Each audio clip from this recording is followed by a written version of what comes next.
Good morning students. Last લેક્ચરમાં આપણે પાઠ બીજો ભારતમાં બ્રિટિશ શાસન વિશે અભ્યાસ શરૂ કર્યો છે. જે સમયગાળો એટલે ઈસવીસન 1757 થી ઈસવીસન 1857 નો સમયગાળો રહે છે. એ સમયની વાત કરીએ 1757 થી, તો 1757માં સિરાજ ઉદ દૌલા અને અંગ્રેજો વચ્ચે પ્લાસીનું યુદ્ધ થયું હતું અને એ યુદ્ધમાં સિરાજ ઉદ દૌલાને હરાવીને અંગ્રેજોની જીત થઈ. એટલે અંગ્રેજોએ જેને ઈચ્છે પોતાનું કહ્યું કરે એવા માણસને બંગાળાનો નવાબ બનાવી દીધો હતો, જે હતો મિર્જાફર. મિર્જાફર પણ કંપનીની બાબતમાં દખલગીરી કરવા લાગે છે, એટલે મિર્જાફરને બદલીને મીરકાસિમને બંગાળાનો નવાબ બનાવવામાં આવે છે. મીરકાસિમ તો મિર્જાફર કરતાં પણ વધારે અંગ્રેજોની અથવા તો કંપનીની બાબતોમાં માથું મારવા લાગ્યો. એટલે મીરકાસિમ અવધના નવાબની વચ્ચે બક્સરનું યુદ્ધ 1764માં થાય છે, બક્સર મુકામે. અને એ યુદ્ધમાં હાર્યા પછી મીરકાસિમની હાર થાય છે. ત્યાર પછી અંગ્રેજો સીધા સત્તાધારી બંગાળામાં થઈ જાય છે. એટલે બંગાળા, બિહાર અને ઓરિસ્સાથી એની શરૂઆત થાય છે.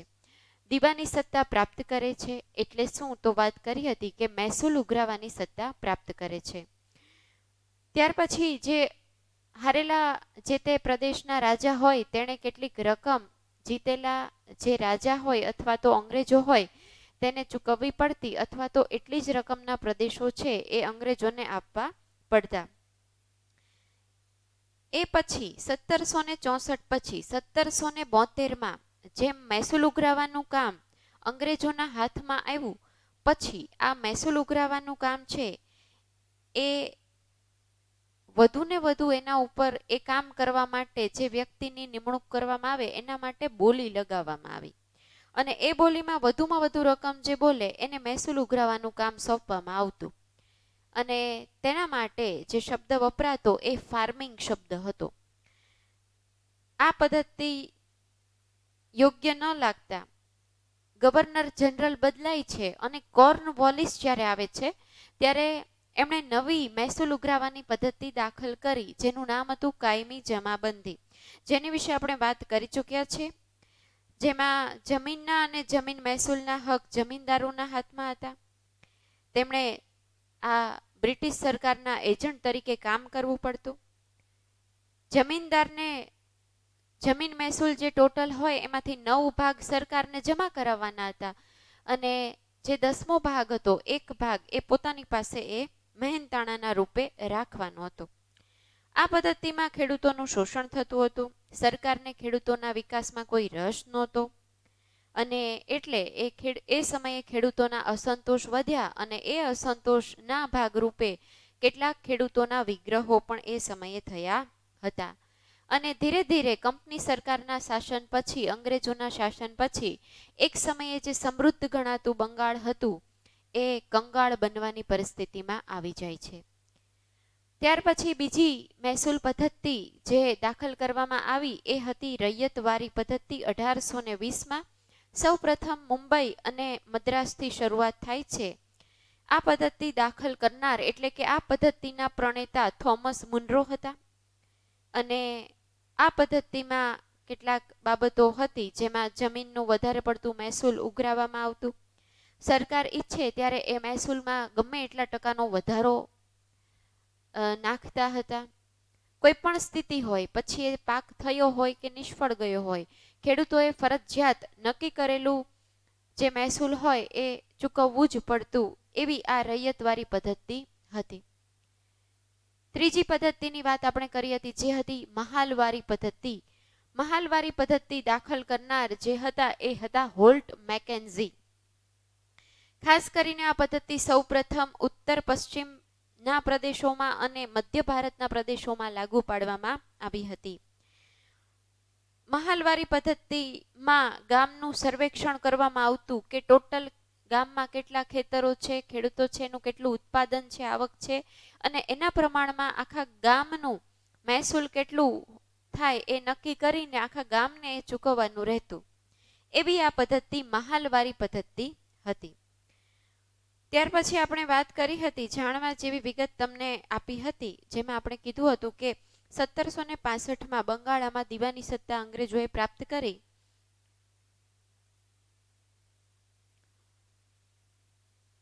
ત્યાર પછી કંપનીએ તેના કર્મચારીઓ પાસે બંગાળાની વાર્ષિક ઉપજની માહિતી એકઠી કરાવી હતી. વાર્ષિક ઉપજ એટલે વર્ષમાં એ કેટલું ઉત્પાદન કરે છે ને એમાંથી કેટલી આવક મેળવે છે, એવું તેમણે સૌ પ્રથમ બંગાળામાં મહેસૂલ ઉઘરાવવાની સત્તા જ્યારથી શરૂઆત થાય છે 1764માં બક્સરના યુદ્ધમાં જીત્યા પછી, એટલે કે 1765થી એવું એણે શરૂ કરાવ્યું હતું.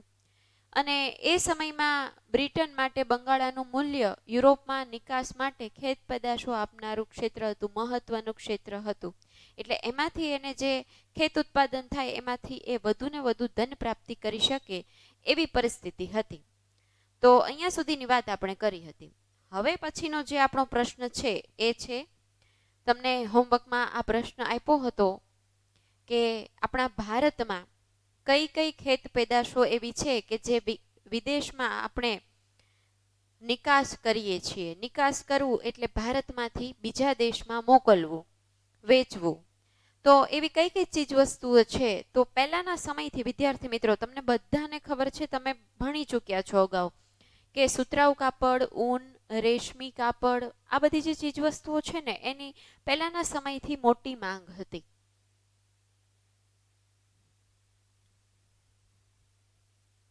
તો કઈ કઈ નિકાસ કરીએ છીએ એની વિશે વિગત છે અમુક, જે તમારે સાથે સાથે મારી નોંધતા જવાનું છે કે ભારતમાંથી બીજા દેશોમાં કઈ કઈ ચીજ વસ્તુઓની નિકાસ થાય છે. તો અગાઉ આવી ગયું છે, એમ છતાં આપણે એક લિસ્ટ તૈયાર કરીએ છીએ, જે તમે મારી સાથે જરૂર હોય તો નોંધતા જજો.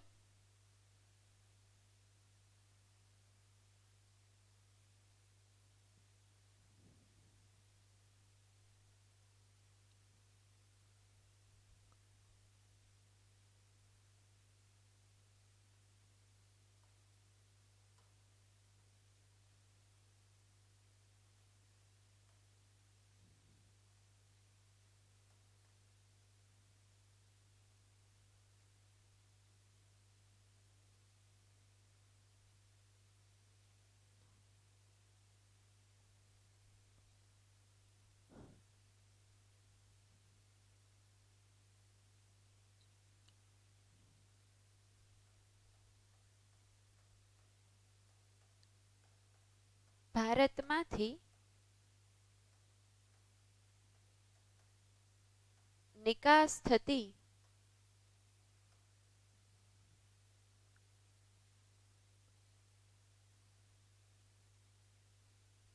ખેત પેદાશો.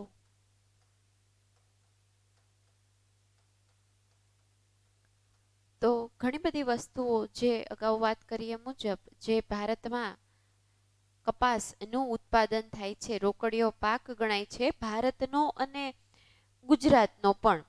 તો જે એ નિકાસ થાય છે એમાંથી કપાસમાંથી જે સુતરાઉ કાપડ બને છે એની બીજા દેશોમાં નિકાસ થતી હોય છે.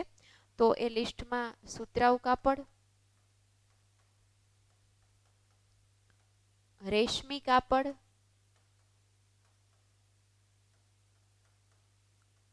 ઊન, શણ, મરી મસાલા,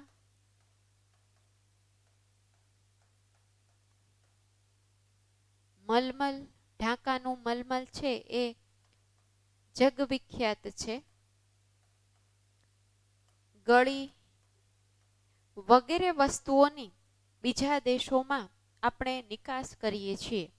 તો આ બધી જે મેં યાદી તૈયાર કરી છે, જે વસ્તુઓ જે કીધી છે, એ સિવાય પણ તમે તમારી રીતે યાદી તૈયાર કરજો અને એ યાદીમાં 10 નામ, 8 થી 10 નામ તૈયાર કરજો અને આ યાદી બંને ભેગા કરીને પ્રવૃત્તિમાં તમારે એક પેજમાં ભારતમાંથી નિકાસ થતી ખેત પેદાશો અથવા ચીજ વસ્તુઓના નામ એવું ટાઇટલ આપીને આ પ્રવૃત્તિ કરવાની છે. બીજી બાજુ પેજમાં અથવા તો બીજા પેજમાં ભારતમાં કઈ કઈ વસ્તુઓની આપણે આયાત કરીએ છીએ એ બીજો ટોપિક છે, એ પાછળ કે બીજા પેજમાં સાથે કરવાનું રહેશે. તો જરૂર હોય તો તમે ઝડપથી સ્ક્રીનશોટ લઈ લો અને પછી આપણે આયાત આપણે જે કરતા હોય એ વસ્તુઓની યાદી લખવાના છીએ કે બીજા દેશોમાંથી આપણે મંગાવી પડે છે એવી ચીજ વસ્તુઓ.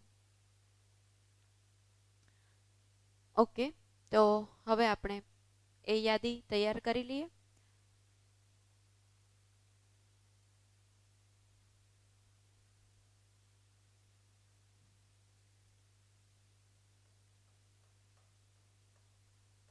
ભારતમાં આયાત થતી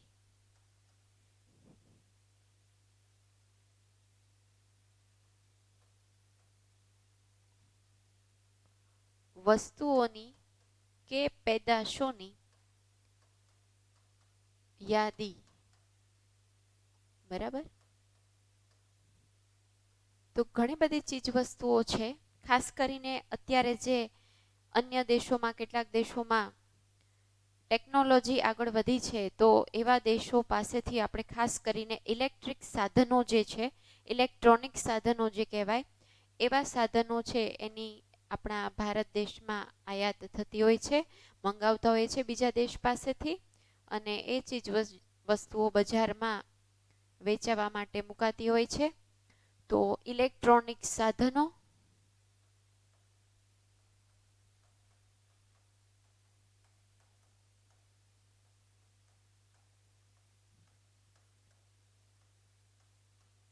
યંત્ર સામગ્રી,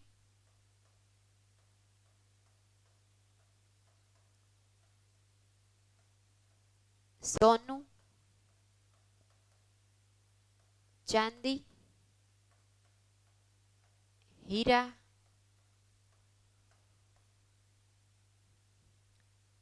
એ ઉપરાંત કિંમતી કેટલાક પથ્થરો જે છે એ પણ બીજા દેશો પાસેથી ભારતમાં મંગાવવામાં આવતા હોય છે. તો દવાઓ છે એ પણ કેટલીક આપણા ભારતમાં ન હોય ને બીજા દેશો પાસેથી આપણે મેળવતા હોઈએ છીએ. તો આ કેટલાક ચીજવસ્તુઓની કે પેદાશોની યાદી આપણે તૈયાર કરી જે આપણે આયાત કરીએ છીએ. તો એ યાદીમાં તમારે કેટલાક, મેં તમને અગાઉ કીધું એમ, જેમ નિકાસમાં તમારે ગોતવાના છે એમ બીજા 8-10 નામ તમારે ગોતી અને આ સિવાયના નામ જોડી અને સાથે યાદીનું પ્રવૃત્તિનું પેપર, ફાઇલ પેપર કે ચાર્ટ પેપરમાં બનાવીને તૈયાર રાખવાનું છે. અગાઉ એવું થયું છે કે જે લેક્ચર દરમિયાન આ પ્રવૃત્તિ કે પ્રોજેક્ટ કીધા હોય એ વિદ્યાર્થીઓને યાદ નથી રહેતા, અને પછી મને મહિના પછી, 2 મહિના પછી ફોન આવે કે મિસ તમે પહેલેથી લઈને અત્યાર સુધીમાં કયા કયા પ્રવૃત્તિને પ્રોજેક્ટ આપ્યા, હું ભૂલી ગયો છું કે ભૂલી ગઈ છું, મને કયો ને. તો એમ કાંઈ મને દરેક પાઠના મોઢે ન હોય, અને એવું દરેકને એક એકને આપવું શક્ય પણ નથી. હા, આવા મને 4-5 ફોન અત્યાર સુધીમાં આવી ગયેલા છે. તો આવું ન થાય એ માટે લેક્ચર દરમિયાન હું જે કહું છું યાદ ન રહે તો તમારી નોટમાં, ડાયરીમાં નોંધી રાખો, કે તમારું હોમવર્ક જ્યાં રેગ્યુલર લખતા હો ત્યાં નોંધી રાખો, કે જેથી કરીને પછી ભૂલાઈ જાય કે ખબર ન હોય, આવું થાય નહીં. તો ખાસ બધા નોંધી લેજો. ઓકે, સ્ક્રીનશોટ પણ જરૂર હોય તો પાડી લો. પછી આપણે આગળનો નેક્સ્ટ આપણો પોઈન્ટ છે એની વાત કરવાના છે. આ પ્રશ્ન હજી અધૂરો છે, ટૂંકમાં એની હજી ચર્ચા પણ કરવાના છે. તો આપણે આ આયાત અને નિકાસ કરીએ છીએ એ શા માટે કરતા હોઈએ? તો બીજા દેશોમાં જે ખેતરોમાં અથવા તો ખેત ઉત્પાદનમાં અનુકૂળ પરિસ્થિતિ ન હોય, આબોહવા ન હોય, જમીન ન હોય, જેના કારણે એ દરેક પાકનું ઉત્પાદન કરવું શક્ય ન હોય, તો આપણા ભારતમાં થતા પાકો એવા કેટલાક હોય છે જે બીજા દેશોમાં ન થાય, તો આપણે ભારતમાંથી એ જે તે ખેત પેદાશોની નિકાસ કરીએ છીએ. અને કેટલીક એવી ચીજ વસ્તુ હોય છે જે કે ભારતમાં શક્ય નથી બનતી, તો જે બીજા દેશોને મળે છે એ દેશો પાસેથી આપણે મેળવીએ છીએ. એટલે આપણે આયાત અને નિકાસ કરતા હોઈએ છીએ. આપણે નહીં પણ દરેક દેશ છે એ આયાત અને નિકાસ કરતો હોય છે. અને એના કારણે વૈશ્વિકીકરણ થયું છે. વિશ્વના દેશો વચ્ચે આ વેપારી સંબંધો વિકાસ થયા એટલે વિશ્વ એક બન્યું છે, એકબીજાની નજીક આવ્યું છે. તો એટલે આપણે આયાત નિકાસ કરવું પડતું હોય છે. હવે આપણો મુખ્ય ટોપિક છે ખેતીની સ્થિતિ.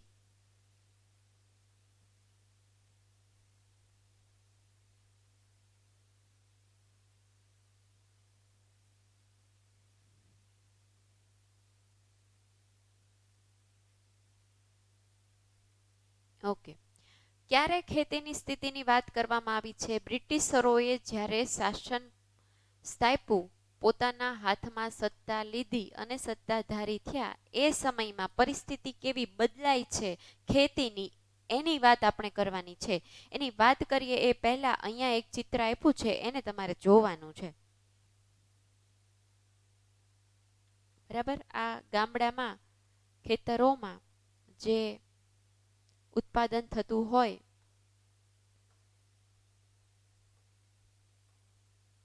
અને એનું જે બજાર ભરાતું હોય છે એનું ચિત્ર દર્શાવતું અહીંયા આપવામાં આવ્યું છે. બંગાળાના ગામડાઓનું એક ખરીદી વેચાણની જે જગ્યા છે એવું એક દ્રશ્ય છે, જ્યાં ઘણા બધા માણસો તમે ખરીદી કરતા જોઈ શકો છો. કેટલાક લોકો નીચે કેટલીક ચીજ વસ્તુઓ વેચી રહ્યા છે, કેટલાક દુકાન જેવું બનાવ્યું છે એમાં વેચી રહ્યા છે, કેટલાક પાછળના ભાગમાં કામ પણ કરી રહ્યા છે. એ જે વસ્તુનું ઉત્પાદન હોય એ થતું હોય એ માલ પહોંચાડવાનું કામ, અને પાછળ કેટલાક વસાહતો એટલે કે ઘર જેવું દર્શાવેલું છે. તો આ જે પરિસ્થિતિ છે એ બંગાળાના ગામડાનું એક બજારનું દ્રશ્ય છે.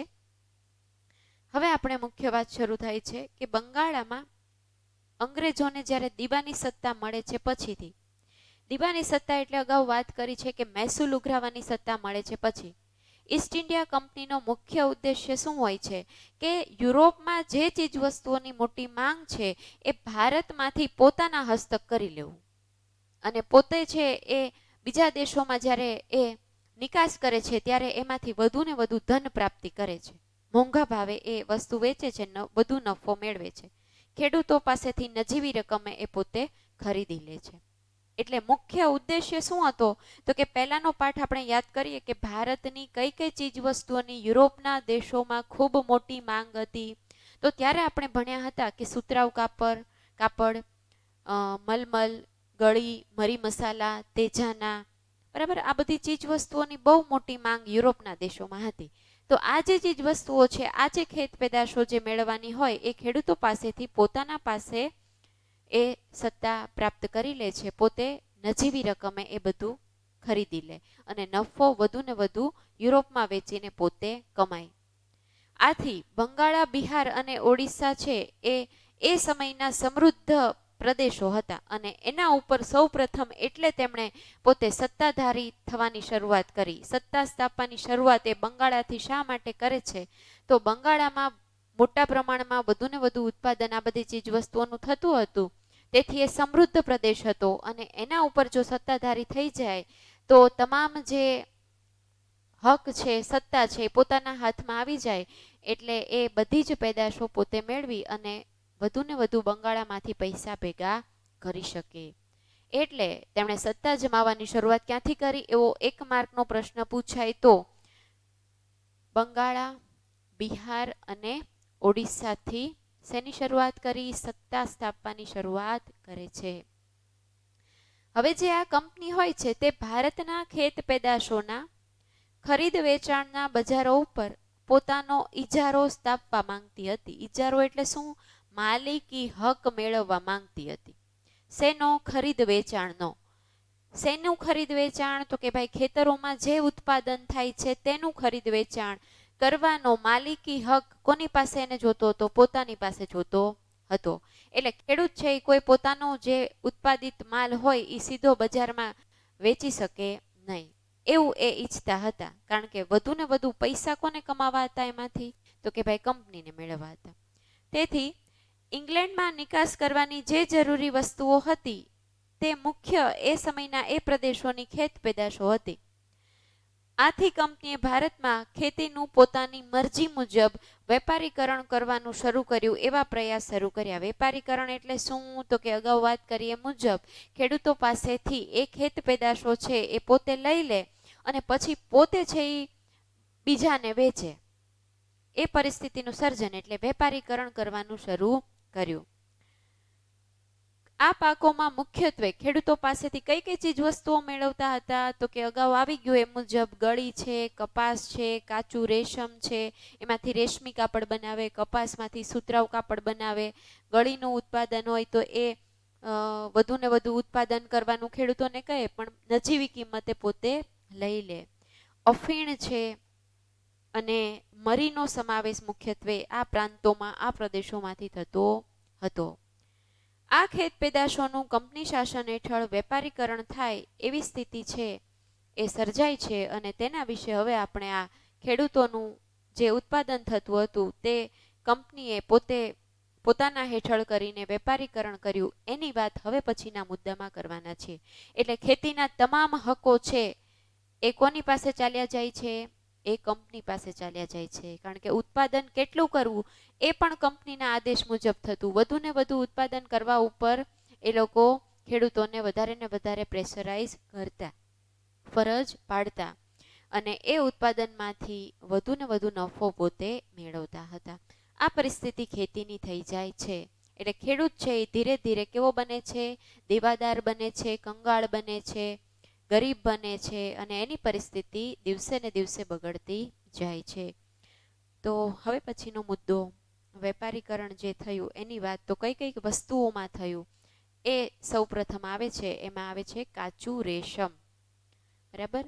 હવે આ જે દેશોની યાદી છે એ અત્યારે તમારા માટે કોઈ આ ટોપિકને રિલેટેડ અત્યારે વધુ જરૂર નથી, એટલું ડીપમાં જવાનું નથી. તમારે માત્ર આ હું જે અહીંયા આગળ આપ્યું છે પ્રવૃત્તિ, એ દેશોના સ્થાન જો ન મળે તો વાંધો નહીં, હું તમને પછીના લેક્ચરમાં એનો એક નકશો છે એ બતાવીશ અને કેટલાક દેશોની યાદી છે એ તૈયાર કરાવડાવીશ. તમારી રીતે તમે ગોતવાની ટ્રાય કરજો. ન મળે તો એ કેરેબિયન સમુદ્રની આસપાસના કેટલાક દેશો છે જે ટાપુમય દેશો છે, એવા દેશો તમને હું દર્શાવીશ અહીંયા અને નોંધ કરાવીશ. તમે આજે હોમવર્કમાં આ સાથે સાથે પોઈન્ટ લખી લેજો. એવા 5 થી 7 કે વધીને 8-10 નામ તમારે એ દેશોના નોંધવાના છે અને એ દેશો જો મેપમાં મળે તો તમારે જોવાના છે. માત્ર જોવાના જ છે, દેશોના નામ લખવાના છે. બરાબર.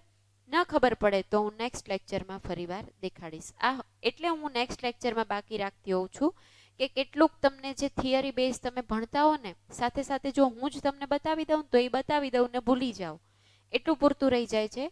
પણ તમે જો આમાં રસ લ્યો અને તમે સર્ચ કરો અને તમે માહિતી એકઠી કરો તો તમને વધારે આ ટોપિક ભણવાની મજા આવશે અને તમને એ વધારે ઊંડો અભ્યાસ એમાં થશે તો સારી રીતે યાદ પણ રહી જશે. તો એટલા માટે હું નેક્સ્ટ લેક્ચરમાં કહીશ એવું કહેતી હોઉં છું. તો તમે મળે એટલી યાદી તૈયાર કરજો, બાકીના હું તમને દર્શાવીશ અને કહીશ. બરાબર. તો કઈ પેદાશોમાં વેપારીકરણ થયું? તો પહેલી પેદાશ છે કાચું રેશમ. 18મી સદીના સમયગાળા દરમિયાન ઇંગ્લેન્ડમાં કાચું રેશમ છે ને એ પહેલા બીજા દેશો પાસેથી એ મેળવતું હતું. કયા દેશો? તો કે ઇટાલી અને સ્પેન. હવે આ પ્રશ્ન આવ્યો, 1 માર્કનો પ્રશ્ન છે કે 18મી સદીના સમયગાળા સુધી ઇંગ્લેન્ડમાં કાચું રેશમ કયા દેશોમાંથી આવતું હતું અથવા તો કયા દેશો પાસેથી મેળવાતું હતું અથવા ઇંગ્લેન્ડ મેળવતું હતું? તો કયા 2 દેશો? સ્પેન અને ઇટાલી. MCQમાં 4 ઓપ્શન આપ્યા હોય, એક દેશ સરખો હોય, બીજો ફેરવી નાખ્યો હોય, તો એ 2 દેશોના નામ તમારે યાદ રાખી લેવાના છે. કયા 2 દેશો? સ્પેન અને ઇટાલી ઇંગ્લેન્ડમાં. પરંતુ જો બંગાળામાં થતું રેશમ આ કંપની પાસે આવી જાય તો બ્રિટનને આ સ્પેન અને ઇટાલી ઉપર નિર્ભર રહેવું ન પડે, કારણ કે ભારતમાં તો એ સત્તાધારી થઈ જ ગયા હતા અને સત્તા જમાવી બેઠા હોય તો તમામ હકો એ કંપની પાસે મોટાભાગના આવી ગયા હતા. એટલે એ એવું નક્કી કરે છે કે હવે આ 2 દેશો ઉપર નિર્ભર ન રહેવું પડે, એટલે ગમે તેમ કરીને ખેડૂતો પાસેથી આ જે કાચું રેશમ છે એ મેળવી અને ઇંગ્લેન્ડમાં મોકલી દેવું. બરાબર. તો ઇંગ્લેન્ડમાં ભારતમાંથી નિકાસ થાય એવી પરિસ્થિતિ ક્યારે શરૂ થઈ? તો કે ભાઈ ખેડૂતો ઉપર ફરજ પાડવામાં આવતી, જોરો જુલમ કરવામાં આવતા અને ધીરે ધીરે 19મી સદીના અંત સુધીમાં ભારતના ખેડૂતો પાસેથી આ કાચું રેશમ મેળવીને ઇંગ્લેન્ડમાં મોકલવામાં આવતું અને એ સત્તા કંપની પાસે, કંપની હસ્તક થઈ જાય છે. એટલે કે વેપારીકરણ થઈ ગયું હતું. ખેડૂતોના હાથમાંથી આ પોતાના ઉત્પાદિત વસ્તુઓનું વેચાણ કરવાની અને નફો મેળવવાની જે સત્તા હોય છે એ ચાલી જાય છે. તો આ પરિસ્થિતિ કાચું રેશમની થઈ.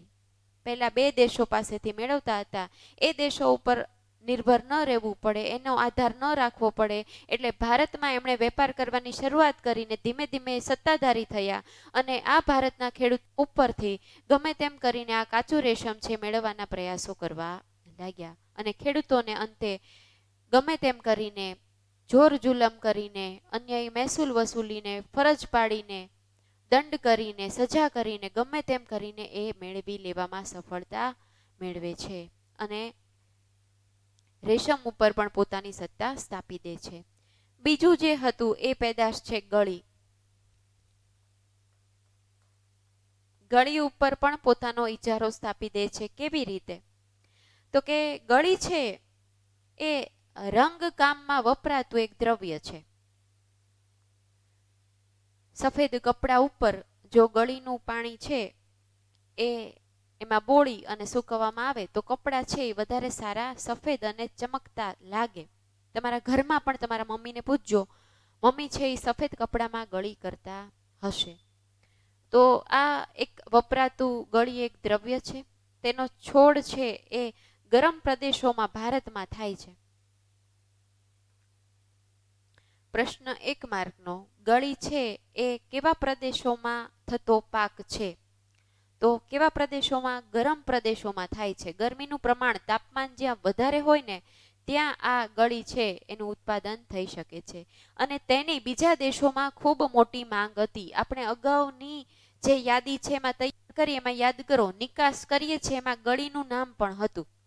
કારણ શું? તો કે બીજા દેશોમાં આ ગળી છે એની ખૂબ મોટી માંગ હતી. કાપડ ઉપર ભારતની ગળીનો રંગ ચમકતો હોય તે રીતે ઉપસતો હતો, એટલે ભારતની જે ગળી હતી ને એની ખૂબ માંગ એના લીધે હતી અને આવો રંગ અન્ય ગળીથી ઉપસતો નહોતો. બીજા દેશો પાસેથી જો મેળવવામાં આવે તો એવું ભારતની ગળી હોય એવો રંગ ઉપસતો નહોતો, એટલે એવું દેખાતું નહોતું કાપડ. જેવું ભારતની ગળી વાપર્યા પછી એ બીજા દેશોને, યુરોપિયન દેશોને લાગ્યું હતું.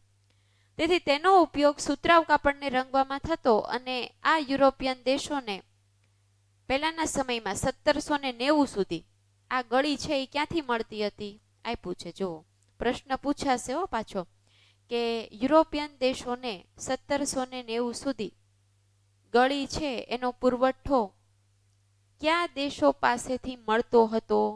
તો કેરેબિયન દેશોમાંથી મળતો હતો.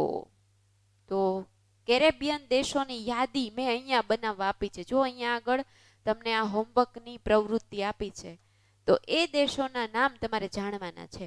પછી અહીંયા તમે પ્રશ્નના ઉત્તરમાં સાથે એડ કરી શકો. શું? તો કે ભાઈ કયા કેરેબિયન દેશોમાંથી ગળીનો ઉત્પાદન થતું, એનો પુરવઠો મળતો?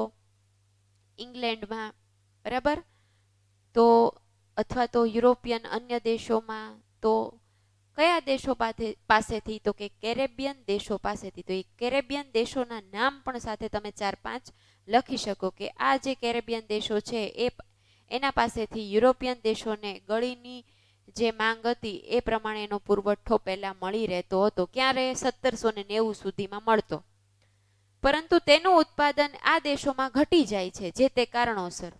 બરાબર, દેશની જે તે પરિસ્થિતિ છે, ભૌગોલિક પરિસ્થિતિ હોય, આબોહવામાં પરિવર્તન આવ્યું હોય, તાપમાન છે એ પહેલા કરતા એટલું ગરમ ન હોય ને ઘણા બધા સંજોગો હોય કે પાકને અનુકૂળ ન હોય, એવા ઊભા થાય એટલે ઉત્પાદન છે એ ઘટી જાય છે અને એટલે આ યુરોપિયન દેશોમાં ભારતની ગળીની ખૂબ મોટી માંગ હવે વધવા લાગી અને આથી અંગ્રેજોએ ભારતમાં પોતાના હેઠળ આ સત્તાધારી થયા પછી, હકુમત સ્થાપ્યા પછી ગળીનું ઉત્પાદન ભારતમાં વધારવા માટે ખેડૂતો ઉપર દબાણ કરવા લાગ્યા અને એટલે એ ગળીનું ઉત્પાદન વધે અને એટલે એ ગળી છે એ કયા દેશોમાં? તો કે યુરોપિયન દેશોમાં જ્યાં માંગ હોય ત્યાં વેચવામાં આવે ને એમાંથી એને વધુ ને વધુ નફો મળે.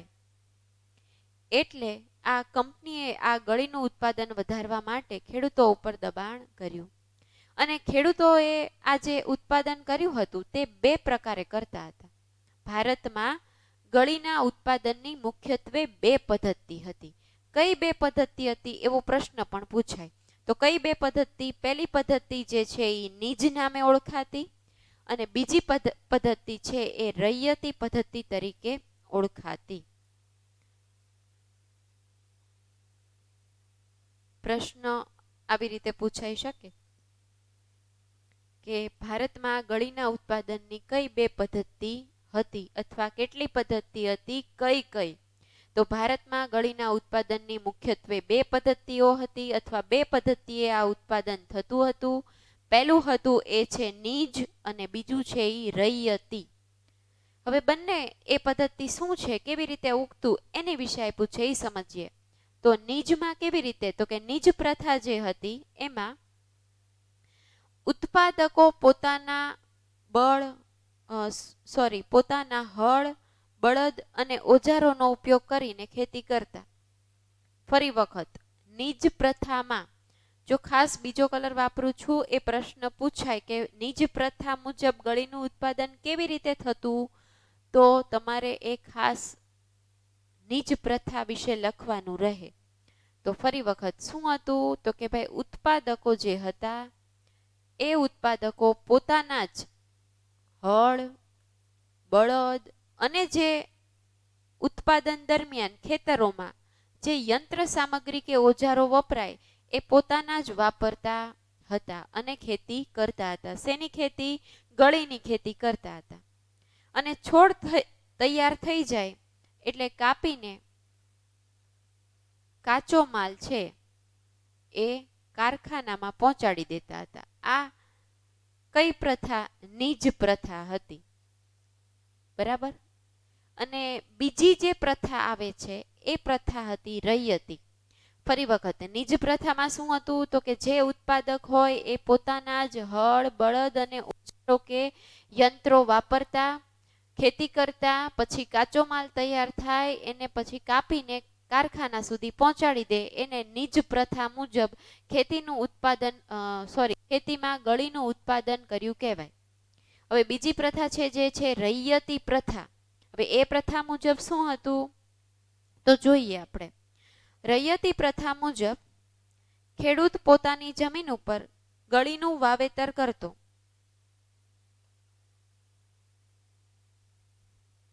આ પહેલું.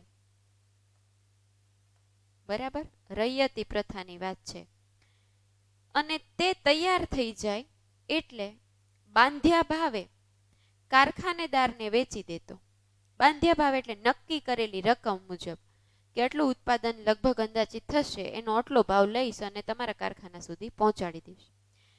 અને કારખાનેદારને એ જે વેચતો એ કારખાનાનો માલિક હોય એ ખેડૂતને પાછો લોન પણ આપતો. એ નક્કી થઈ જાય કે હું મારું ઉત્પાદન છે એ આટલું ઉત્પાદન અંદાજિત છે એ તમને વેચી દઈશ, તમને આપી દઈશ, આટલો કાચો માલ પૂરો પાડીશ અને એના બદલામાં તમારે મારે ખેતીમાં પાક લેવા માટે પૈસાની જરૂર છે, તો એ લોન સ્વરૂપે આ કારખાનેદાર ખેડૂતને લોન આપતો, પૈસા આપતો. અને આમ મોટા ભાગનું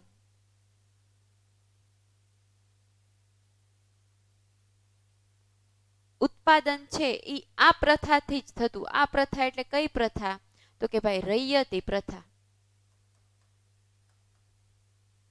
જો અહીંયા આગળ તમને બે ચિત્રો આપ્યા છે જેમાં ગળીના કારખાનામાં લઈ જતા નીલના છોડનું એક દ્રશ્ય આપ્યું છે અહીંયા, બરાબર. અને બીજો જે વિસ્તાર બતાવ્યો છે એ ગળીના ખેતર પાસે જે કારખાનું હોય એનું એક દ્રશ્ય છે કે પાક અહીંયા ને અહીંયા થાય, અહીંયા કારખાનું હોય, અહીંયા વેચાઈ જાય અને કારખાનાનો જે માલિક હોય એને બનાવ્યો એને પૈસા ખેડૂતોને આપી દીધા હોય. મોટા ભાગે ભારતમાં એ સમયે કઈ પદ્ધતિએ, કઈ પ્રથાએ ઉત્પાદન ગળીનું થતું? તો રૈયતી પ્રથાનો ઉપયોગ વધારે થતો. અને આ ગળીના ઉત્પાદકોને વધુ લાભદાયક હતું.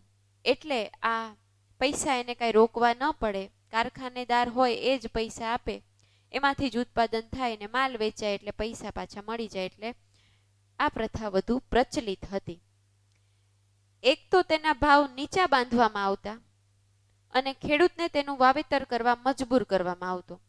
કંપનીના હાથમાં સત્તા આવ્યા પછીની વાત છે. કંપનીના હાથમાં સત્તા આવ્યા પછી ગળીનું ઉત્પાદન કરવા માટે અગાઉ મેં વાત કરી એ મુજબ ખેડૂતોને ફરજ પાડવામાં આવતી અને ખેડૂત જો ઇનકાર કરે તો તેના ઉપર જોરો જુલમ કરવામાં આવતા. ફરજ પાડીને મજબૂર કરીને ગમે તેમ કરીને ઉત્પાદન વધારે અને એ ઉત્પાદન કંપની પાસે આવે અને કંપની એમાંથી પૈસા મેળવે એવી સત્તા જમાવ્યા પછીની એ સમયની કંપનીની ખેડૂતો ઉપર ફરજ પાડવાની નીતિ હતી. અને એ સમયે જોરો જુલમ કરવામાં આવે અને તેના પાકનો નાશ પણ કરવામાં આવે. જો એ વેચવાનો કંપનીને ના પાડે તો બીજા કોઈને વેચી ન શકે, એટલે ગમે તેમ કરીને એનો પાક નાશ પામે એવી પરિસ્થિતિ ઊભી કરી દેતા. ખેડૂતો ઉપર ઉત્પાદકોની ધાક જાળવી રાખવા કંપનીના મળતિયાઓ અનેક પ્રકારની ગેરરીતિઓ આચરતા. હવે આ મળતિયાઓ એટલે શું? તો કે ભાઈ કંપનીના જ કર્મચારીઓ અથવા એના કામ કરતા અન્ય સભ્યો, બરાબર, જે કંપનીમાં પણ કામ કરતા હોય અને અન્ય પણ. આપણે વાત કરી હતી પહેલા પાઠમાં જ્યારે ભણ્યા ત્યારે કે કંપનીએ તો ઘણા બધા વેપારી મથકો સ્થાપ્યા, પણ જે કંપનીના કર્મચારીઓ હતા ને એ પોતે પણ પોતાના વેપારી મથકો સ્થાપવા લાગ્યા એવી પરિસ્થિતિ ઊભી થઈ હતી. અને આમ આ ઉત્પાદનમાં અને એના વેચાણમાં ઘણી બધી ગેરરીતિઓ આચરવામાં આવતી. ખેડૂતો જો આનાકાની કરે તો એનો પાકનો નાશ કરી દેતા, એને મજબૂર કરતા, એના ઉપર જુલમ કરતા, બરાબર. અને આ પરિસ્થિતિ ખેડૂતોની થઈ ગઈ હતી. અને ખોટા હિસાબો ઘણી વખત રાખતા, ખેડૂતો પાસે ફરજિયાત વાવેતર કરાવતા અને કંપનીના શાસકો છે તેના અમલદારો હોય, ગળીના ઉત્પાદકો હોય અને એકબીજા સાથે મળેલા હોય, એટલે ખેડૂતોનું તો શોષણ ગમે તે રીતે થાય ને થાય. અને ખેડૂતોની કોઈ વાત, કોઈ ફરિયાદ એ સાંભળવામાં આવતી નહીં. એ સમયે કંપની કોઈ ખેડૂતોની પરિસ્થિતિને ધ્યાનમાં લેતું નહીં, એની કોઈ ફરિયાદનો કોઈ નિકાલ કરતું નહીં. અને આ અસંતોષના કારણે એ સમયે ઈસવીસન 1859 અને 60માં ગળીના કેટલાક ઉત્પાદનના આવા પ્રશ્નો ખેડૂતોના ઊભા થયા, એટલે કેટલાક રમખાણો, વિદ્રોહો ફાટી નીકળ્યા હતા જે ખેડૂતો દ્વારા કરવામાં આવ્યા હતા. પણ એ પરિસ્થિતિને પણ દાબી દેવામાં આવે છે અને એમાં કંપનીનું જ એ વર્ચસ્વ રહે છે અને એ જે ખેત પેદાશ છે એના ઉપર એ ગમે તેમ કરીને ઇજારો પ્રાપ્ત કરે છે. એમ છતાં કેટલાક એ સમયે આંદોલનો પણ થયા હતા અને એ આંદોલનમાં આપણા ગાંધીજી પણ જોડાયા હતા. અને એ સમયે પછી પરિસ્થિતિ ખેડૂતોની થોડી ઘણી બદલવામાં એ સફળ થયા હતા. પણ એ ઉત્પાદન દ્વારા કંપનીએ પોતે વધુને વધુ નફો મેળવ્યો હતો અને ભારતના ભોગે પોતે ઇંગ્લેન્ડને સમૃદ્ધ કર્યું હતું. તો વિદ્યાર્થી મિત્રો, અહીંયા આગળ એક ચર્ચા કરોનો પ્રશ્ન પણ આપ્યો છે, એ તમારે જોવાનો છે. સાથે આપણે પહેલા જોઈ લઈએ, જે છે તમારા વિસ્તારમાં થતા કોઈ એક રોકડિયા પાક અથવા તો બજારમાં વેચાવામાં આવતો હોય એવો પાક હોય એની માહિતી મેળવવાની છે. રોકડિયો પાક પેલા કોને કહેવાય એ સમજવું પડે. તો રોકડિયો પાક એટલે એવો પાક કે જેમાં વધુ ને વધુ નફો મળે, બરાબર. અને જે ઉત્પાદન થાય એ ઉત્પાદનની બજારમાં બહુ મોટી માંગ હોય અને બજારમાં તરત ને તરત એ માલ ઉત્પન્ન થાય ને વેચાઈ જાય, એવો માલ છે ને એને રોકડિયા પાક કહેવાય. અને એ રોકડિયો પાક થતો હોય એ માલ કહેવાય. અને ઘણી વખત તો એટલી બધી માંગ હોય છે કે એનું ઉત્પાદન, ખેતી જે થઈ છે, ખેતરોમાં જે પાક થયો છે ને ત્યાં ખેતરમાં જ એનો સોદો કરી નાખવામાં આવે અને તાત્કાલિક ધોરણે પાક તૈયાર થાય એટલે એ જે સોદો થયો એ મુજબ એને વેચવાનો રહે. અને એટલે એમાં વધુ ને વધુ ખેડૂતોને નફો મળતો હોય છે. કપાસ છે, શણ છે, રબર છે, તમાકુ છે, ચા કોફી છે, મગફળી છે, એ બધા રોકડિયા પાક છે કે જેનું ઉત્પાદન થાય, પાક થાય અને તરત ને તરત વેચાઈ જતા હોય છે ને ખેડૂતોને વધુ ને વધુ નફો આ પાકોને ઉત્પાદન કરી અને વેચવામાં થતો હોય છે. ભારત છે એ કપાસના ઉત્પાદનમાં બીજા નંબરે છે. રોકડિયા પાકમાં પહેલા નંબરે ચીન છે અને બીજા નંબરે ભારતનું સ્થાન છે. અને ભારતનો એ રોકડિયો પાક ગણાય છે. તમારે એવા કોઈ પાક વિશે વિશેષ માહિતી મેળવવાની છે. કયા વિસ્તારમાં થાય છે? મેં હમણાં વાત કરી કે કપાસ છે એ ગુજરાત અને ભારત બંનેનો રોકડીયો પાક છે. એટલે ગુજરાતમાં પણ થાય છે અને ભારત આખામાં ઘણા બધા રાજ્યોમાં પણ એ પાક લેવાય છે. તો ગુજરાતની વાત કરીએ તો ગુજરાતમાં મગફળીનું ઉત્પાદન પણ વધારે થાય છે. મગફળી પણ રોકડીયો પાક છે. એ સિવાય કેરી છે, કેળા છે, ગુલાબ છે, એવા બધા પાકો છે એ ગુજરાતમાં લેવાતા હોય છે અને એનું ઉત્પાદન થાયને તરત વેચાઈ જતા હોય છે વધુ નફો મેળવીને. તો આ મેં તમને પાકની વિગત કહી. હવે તમારે કોઈ પણ એક પાક વિશે, એની ખેતી ક્યાં થાય છે, એનું વેચાણ શા માટે કઈ રીતે થાય છે, કઈ જગ્યાએ એનો ઉપયોગ થાય કાચો માલ તરીકે, અને એ નિકાસ ક્યાં કરવામાં આવે છે. એટલે કે આપણા દેશમાં તો એ વપરાતું જ હોય પણ સાથે સાથે બીજા દેશોમાં પણ એની નિકાસ થતી હોય. તો એવી બાબતો તમારે મેળવી, માહિતી મેળવી અને એકઠી કરવાની છે અને એની એક નોંધ સરસ તૈયાર કરવાની છે. તો આ બે પ્રવૃત્તિ આજના લેક્ચર દરમિયાન તમને જે આપી છે એ તમારે તૈયાર કરવાની છે. બેની આમ તો ત્રણ થઈ. એક તો આયાત નિકાસની નોંધ કરવાની છે, બીજું કેરેબિયન દેશો છે એની યાદી તૈયાર કરવાની છે, 5 થી 7 દેશો કે વધીને 8 થી 10, અને ત્રીજું જે છે એ છે રોકડિયા પાક, કોઈ પણ એક પાકની વિગત મેળવવાની છે, ક્યાં આગળ એનું ઉત્પાદન થાય છે, ખેત ઉત્પાદન ક્યાં થાય, ક્યાં વેચાણ થાય છે, અને એ જે ઉત્પાદન થાય છે એ કાચા માલ તરીકે ક્યાં ઉપયોગમાં આવે છે, અને ભારતમાં અને અન્ય જગ્યાએ ક્યાં આગળ એની નિકાસ થાય છે. બરાબર, જેમ કે ગુજરાતમાં ઉગતું હોય તો એ ભારતમાં અન્ય રાજ્યોમાં પણ એની નિકાસ થતી હોય. એ ઉપરાંત આંતરરાષ્ટ્રીય બજાર પણ ધરાવતા હોય તો એ નિકાસ ક્યાં થાય છે એની વિગત મેળવવાની છે. એટલે બધીને તમારે એક પેજમાં આવી જાય એટલું લખવાનું છે, વધારે લખવાનું નથી. તો આ બધી જે પ્રવૃત્તિ છે એ ફરજિયાત હોય છે, તમારે દરેકે કરવાની જ હોય છે. અમુક બાબતો હું જે કહેતી હોઉં છું કે તમને ન કદાચ મળે માહિતી તો હું બીજા લેક્ચરમાં, પછીના લેક્ચરમાં કહેતી હોઉં છું, તો ત્યારે સાથે નોંધ કરી લેવી.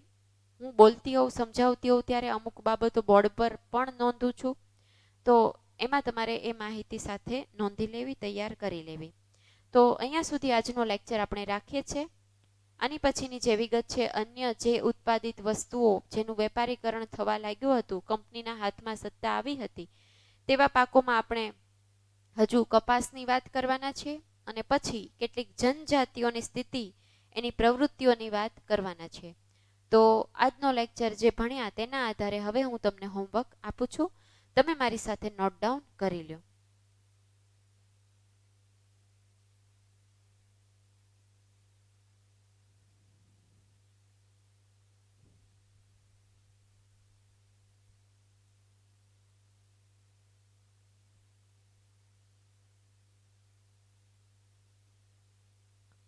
ઓકે, પ્રશ્ન પહેલો,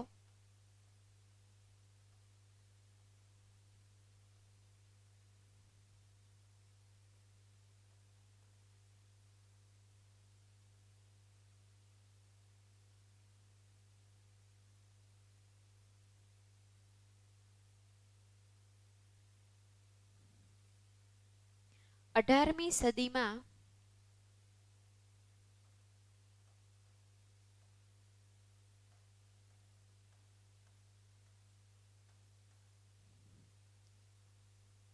ભારતમાં ખેતીની સ્થિતિ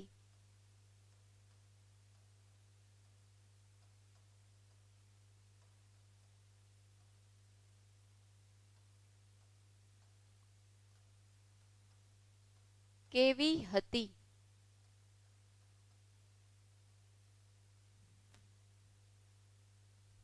પછીનો પ્રશ્ન,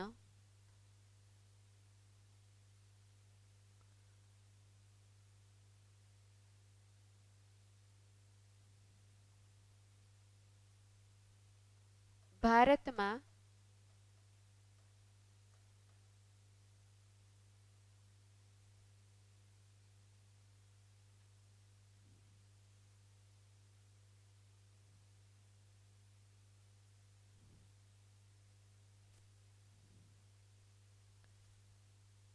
ગળીના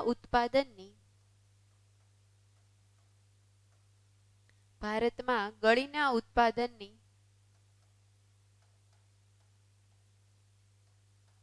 કેટલી પ્રથા હતી? કઈ કઈ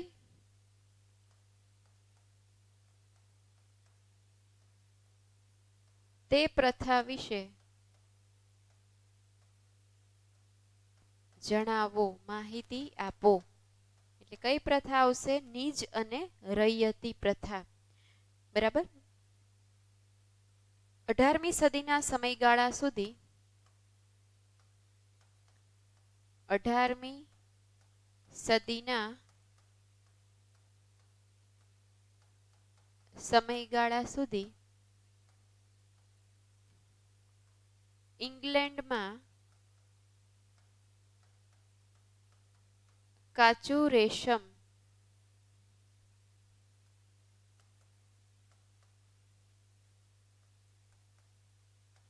કયા દેશો પાસેથી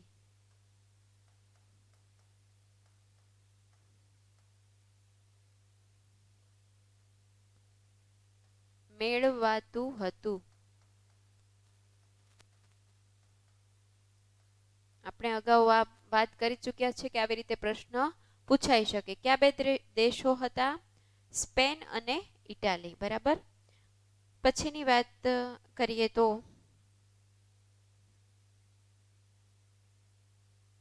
ઈસવીસન 1859 અને 60માં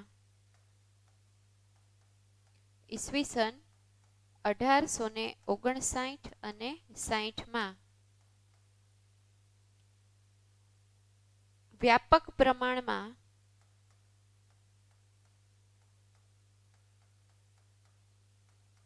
ગળીના રમખાણો થયા.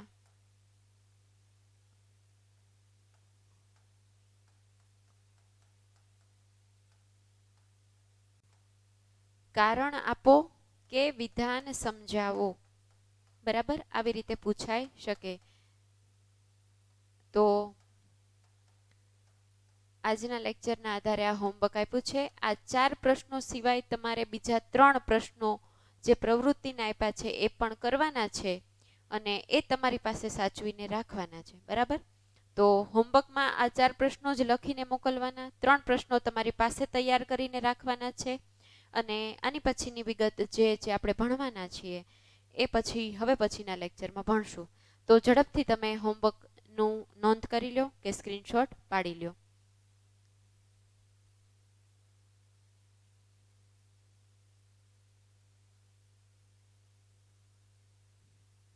ઓકે. તો હોમવર્ક બધા સારી રીતે કરજો. ફરી પાછા આગળના અભ્યાસ માટે ઝડપથી મળશું. Good bye. Take care.